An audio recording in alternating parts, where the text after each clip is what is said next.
Oh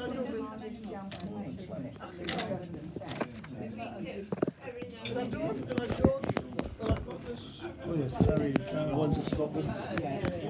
Yeah, jam sugar. I was used to buy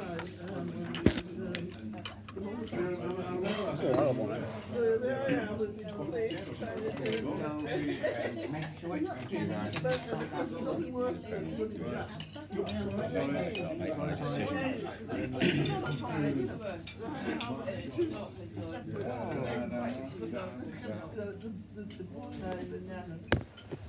Yeah, because you don't want to buy the preserving. No, exactly.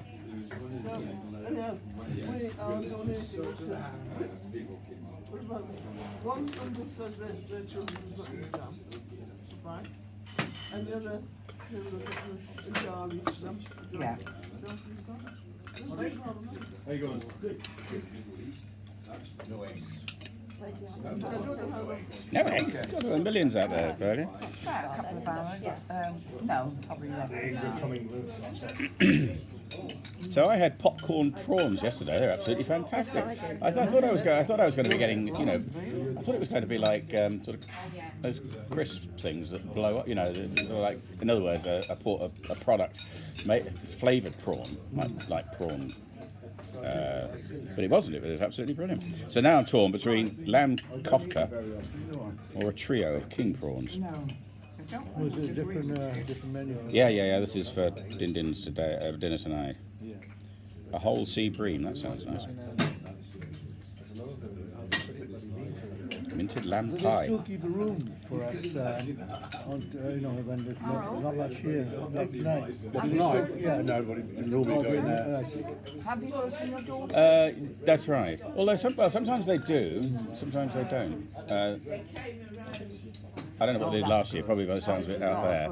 The year before we were in here, and the year before that we were out there with the Stormen were here. They just started, didn't they?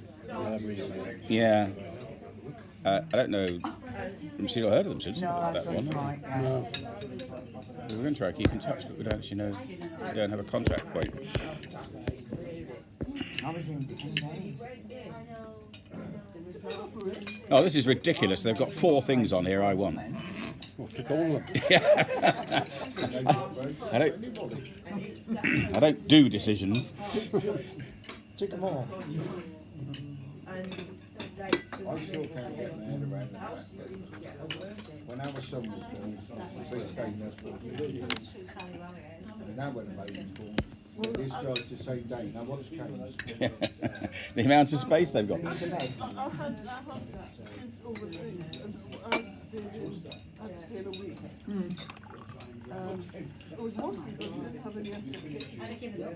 They'll have in Cyprus and Malta, didn't have midwives to build the house. Because mums get midwives to build the house. I suppose one thing that's changed is that there's a network of there's a much bigger network of home visits nurses Staying than. for that length of time. We had a midwife come each day. Stay for the first week or so, anyhow. But when you're a new mum, that 2 weeks was inspiring for me. I mean, I learned so much. You stayed in 2 weeks. Did nothing stay in the hospital. God, straight. It was restful. Yeah, exactly. You have it at night. You didn't have to Eat it at night. Is that because Yeah. there was some complication, or was that it? That was normal. That was normal. 2 weeks. Good Lord, you'd have to be. Well, you'd have to have. Well, yeah. If you had a heart op, you wouldn't be in for 2 weeks. With the bone replacement, and then you'll probably be out in 4 days. Yeah.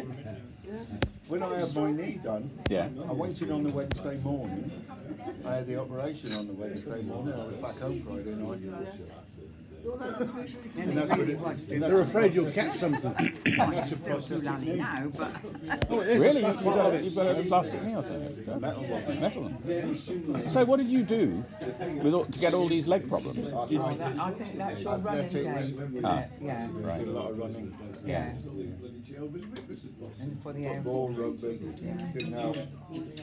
I've done a lot of running, and I still do. And the only problem I have, it's amazingly serious at the time, feels serious, though it's never been a medical problem, is my foot. I couldn't imagine how much pain something as simple as your foot can give you if you overdo it, especially if you're running on roads. It suddenly. Plantar fasciitis. Yeah, that's it. That's it. I've had it. Oh right, okay, you've been there. Got it. Bloody well hurt. I couldn't run for a year. I don't run all the time. I do fartlek, which is run, walk, speed, run, back to a trot, back to a walk. Just do as much as you can of that, and don't harm I yourself. haven't been able to run for a month now. Right. In fact, the last big one I did, I just thought, because you 15th the last month, I did a run at Lydian Park, which was 5 kilometres. Yeah. I haven't been able to do it since.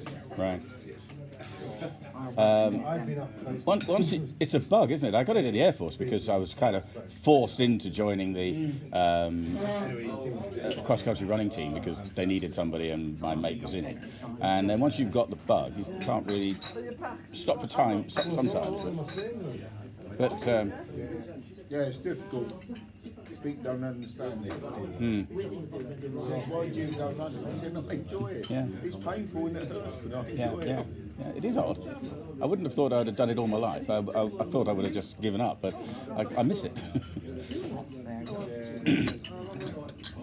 No, what I used to do up till last year was I played golf 3 times a week and I run 4 times a week. Right.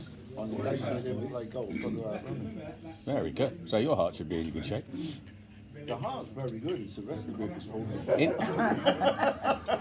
In Lanzarote, the run is fantastic because it's just over kind of volcanic landscape. It's absolutely amazing, gobsmacking, with fields of cactus on either side, and I can run down basically to a sea view. In Jerez, which is a typical city, first thing in the morning when I'm out, they're there washing washing all they've got these huge hose pipes, guns washing the pavements, which is really creditable and great, but it's a bit wet. So you're likely, these guys are all goggled up and wearing kind of suits, and they're likely to not notice you. So you walk into a hail of bloody That's the spray. difference between Spain and Portugal. I know one Really? school The Spanish cities are very clean, the Portuguese cities, especially Lisbon, are filthy. Oh right, I'm amazed. They are scruffy bloody lot. They just toss rubbish everywhere. The Spaniards. I have no idea why they do that, except that the following morning there's this little man with his water gun mopping it all up. Keep people employed. Yeah, well, it does keep people employed. That's true. But they do the whole. They do. I don't know, a couple of square miles just in the. It's amazing. There's no dirt in the town at all, really. Oranges drop down everywhere. Everywhere you go, bloody oranges are falling on. It's likely to hit you on the head at certain times of the year. They're everywhere. So amazing, isn't it? Like we picked lemons in Portugal as well. We got about 30 lemons for 1 free, and here it costs about 30p. Yeah, that's right. Well, Sevilla and Jerez had a period during the Civil War when the population were literally on the border of starvation. They were eating grass. So there they are, surrounded by all these oranges. You can't eat them. The Sevilla oranges are so you'd literally poison yourself. They are horrible. But can you imagine being starving and seeing all these bloody oranges everywhere you go? Trees as big as that, full of oranges. You couldn't touch them. The last time we had it, it ran off.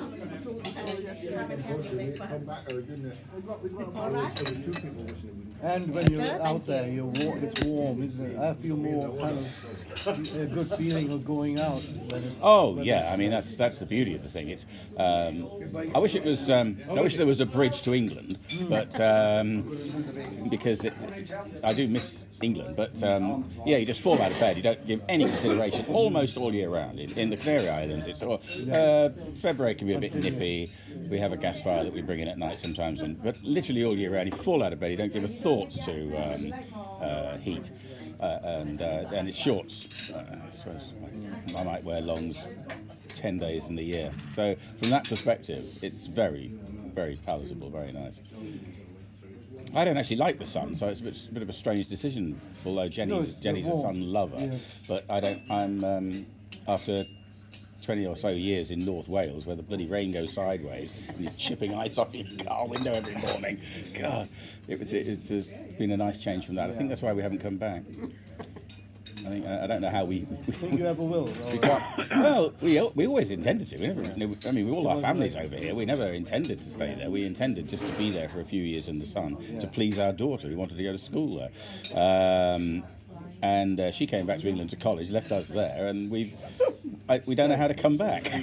We don't know which day you wake up and say, right, we'll sell the house. Oh God, and give up all this lovely heat and these beautiful volcanic landscape. That's the thing that's putting you off, is looking for Yeah. the house And over here. And packing and of course the costs here are astronomical anywhere. Although the places that we'd like to live, they probably aren't too bad still. But and there are also an awful lot of people here now. I don't know whether Lanzarote is very underpopulated, but the roads are absolutely, to my eyes now, the roads are absolutely. Lanzarote is like England was sort of 60 years ago. It's all single lane lanes. No one goes. You can't drive fast there. There's a couple of dual carriageways where the tourists are, but basically it's a very slow, villagey type of place. The whole island. So. you may as well stay there. Yeah, so when we come here, but then we worry about old age because I can speak enough Spanish not to appear. I can get by, but I wouldn't want to hold a discussion about a heart attack in a hospital with a Spanish doctor. And we're nowhere near anywhere, and that's why we're spending more time in Jerez because there's pretty much everything there. Although the number of Spaniards that speak English and good English is very high. What about your medical facilities? Do you come back for that, or you registered outside? Well, I've been to hospital once, Stepping Hill in Stockport when I was born. So I haven't been to. I've been incredibly lucky. I haven't had. I will just explode one day. It'll all come in one go. So I don't. But my wife is the opposite. She has had breast cancer when we first went out there, and had a back operation done recently. So the answer is that no, we don't bother coming back. We do it all out there. Yeah, it is a bit of a problem translation-wise. But because when it comes to technical language, but we kind of just worked through it. You occasionally have to have a translator to help you, a medical translator to help you. In fact, she has a friend who's. Do you have private insurance, health insurance? No, I don't. We did. We bought it originally, but you're not paying for it. Treatment. Sorry? How do you get the treatment? Should they just? It's a national health, They just. Are We're the kind of in the. NHS? No, I think we're in the Spanish system. We've been there 14 years. We've worked there. We've paid tax there. So we're just in the system. I don't know how it'll work after Brexit, but now my eyesight is suddenly blurring a bit, which is a cataract apparently. I've grown a cataract. So I went to the opticians a couple of days ago, and they have actually referred me to a Manchester hospital. So for me, it seems surprisingly easy, but I haven't really challenged. Out there, they referred you to. No, an optician here just referred me to the local Manchester because I suppose I have an address in England. Yeah. So if I didn't have an address in England, I have an office here, NHS and I have a number? little. Yeah, well, it's the same one that I had before. I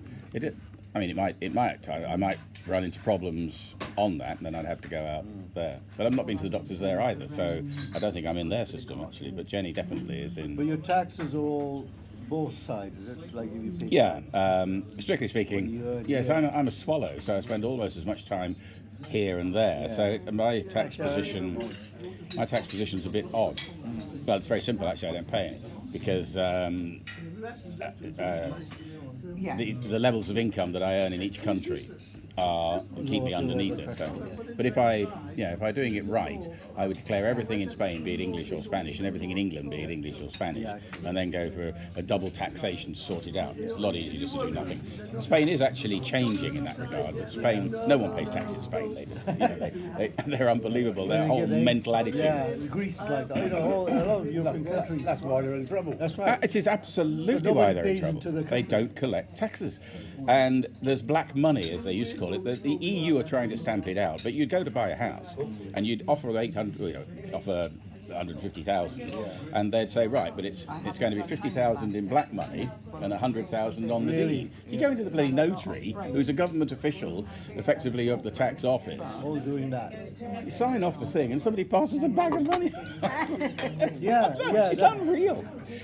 To employ somebody in Spain, because nobody pays taxes, to employ somebody in Spain, if you pay somebody 2,000 a month,